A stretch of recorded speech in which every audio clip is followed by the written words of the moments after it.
sente wano mu KPJ Dream oyagala lya chabo tunda ononya kati twekwate ffe tuzimba n'ennyumba ozobopunta wano mu KPJ Dream tukuba plan z'amayumba kati twekwate ffe KPJ. Turning dreams to reality.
Ndaba omulungi wano wetuli bayitawo Ssemuto.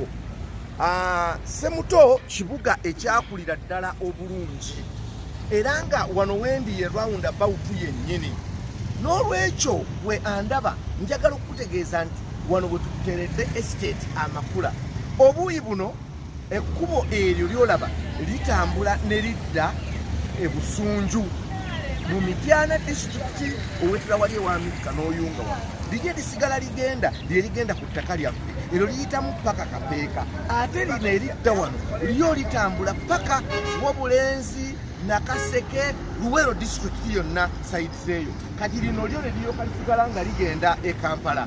Kwaniriza nnyo nze Kimuli Godfrey Magunda mutabani wa Petino Magunda ebuwenda buddu Komansi tukuleetedde estate Amakula naye nkulabula ettaka lino. Olwaliro video eno njikoze ng'ennaku z'omwezi 11 ogw'omunaana nga 11 ogw'omwenda ettaka lino tugenda kulyongeza libeere ku bukadde 5 n'ekitundu puloti eya 5 ku 10 naye olwaleero puloti eri ku bukadde 4 ate mu payment plan esinga obwangu okola otya osasula akakadde kamu then n'osasula emitwalo 75 buli mwezi okumala emyezi 4 gyokka ne weefunira ploti eno 5 ku 10. Tawuni eno eya Ssemuto ekulidde ddala kubanga tawuni yennyini Ssemuto ye yeetwala ekuze, naye ate jjukira nti Ssemuto alinaanye n'ekapeeka industrial area. Kitegeeza wano walungi nnyo.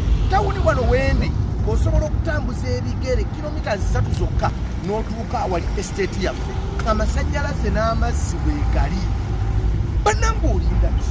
Jangu olwaleero weefunira ettaka lino 5 ku 10 obukadde 4 bwokka naye ng'osasudde akakadde kamu at first. Tunuulira ekibuga bwe kifaanana. Tunuulira ekibuga bwe kifaanana. Kibuga kirungi nnyo, kibuga kya mulembe.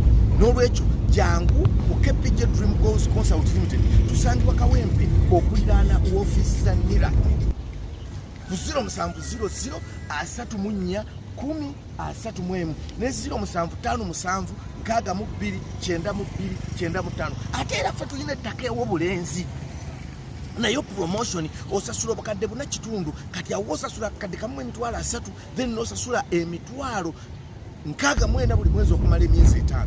Tulina ettaka Kibibi phase 1 obukadde 10 5 ku 10, Kibibi phase 2 obukadde 12, tulina ettaka esiro obukadde 12, tulina ettaka Emanyangwa Gayaza Road obukadde 6 bukka, obukadde 35 Gayaza Jita, Gayaza Kiwendo obukadde 25, ate ne wano esiro obukadde 12, Mukono Kabimbiri obukadde 6 n'ekitundu, tulina Yika Nakase obukadde 12. Jangu tukuze ettaka ebulungi eby'omulembe ennyo.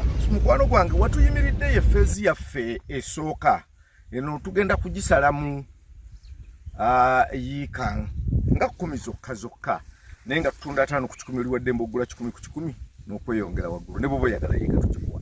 Kakati wano ekinkozezza vidiyo eno kukulabula essaawa yonna wano tubadde tutunda obukadde 4 ng'otandika n'akakadde kamu then n'oleeta emitwalo 75 okumala emyezi 4. Essaawa yonna okuva kati. Eno vidiyo ngikoze ennaku z'omwezi olwaleero mmeka? Olwaleero 11. Kitegeeza nti wezinawera nga 1 ogw'omwenda 11 ogw'omunaana naye nga 1 ogw'omwenda kale nga 11 ogw'omwenda gwe mwezi mulamba okuva kati ettaka lino tugenda ddirinyisa tuliteeke ku bukadde 5. Kino nzize kukikugamba ttaka ddungi nnyo nga bw'oliraba, amasannyalaze n'amazzi weegali, tawuni gye tulimu eya Ssemuto ogiraba, tulinaanye kapeeka industrial area. Kakati togamba nti saakulabula bino bye mugamba ati kati nammwe ettaka lyammwe mulirinyisa buli kaseera. Ye munnange value promotion tugikoze for 1 month. Tugikoze for 2 months now. Katugenda kubanga tujongerayo omwezi gumwe ebeere ng'ekoze emyezi emeka? 2. Batuyita KPJ Dream Goals Consult Limited. Tusangibwa Kawempe okuliraana woofiisi za NIRA.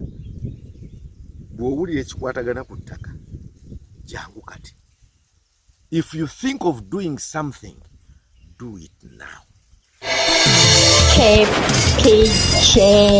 Weefunire ettaka ate nga lyajaba okuva mu KPJ Dream Goals Consult Limited. Abasangibwa Kawempe okuliraana woofiisi za NIRA. Turning dreams to reality.